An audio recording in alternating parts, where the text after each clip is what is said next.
Bakit kulang ang ating yaman? Naubos ang pinagkukunan, ka-stressa.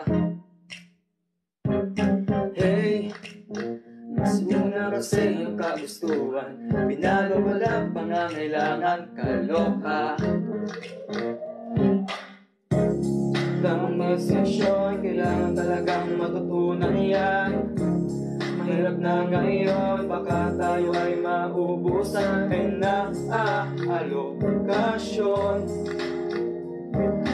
na alokasyon. Ngayon, sa bansa natin, di ko talaga alam ang gagawin. Meron isang paraan upang ang buhay ay maipamahagi at magamit ang likas na yaman.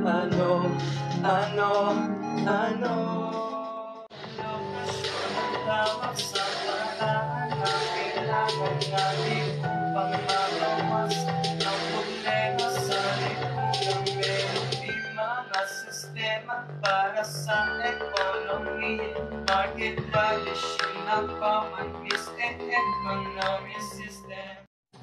Kahirapan, di maiwasan. Di alam kung anong solusyon ang kailangan. Sunod-sunod na ang gastusin na pangangailangan. Sumabay ba itong kagustuhan na kalaban? Ang hirap mag-isip kung ano ang uunahin, karangyaan sa buhay o ano ang uulamin. Matalinong desisyon ang kailangang pairalin. Isa lang ang solusyon, ito'y alokasyon.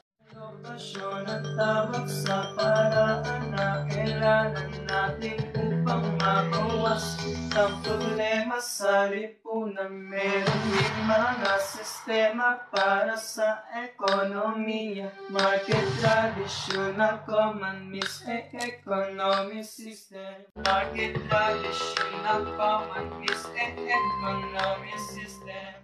Hey, ang harap sa bihina ng iyong balang.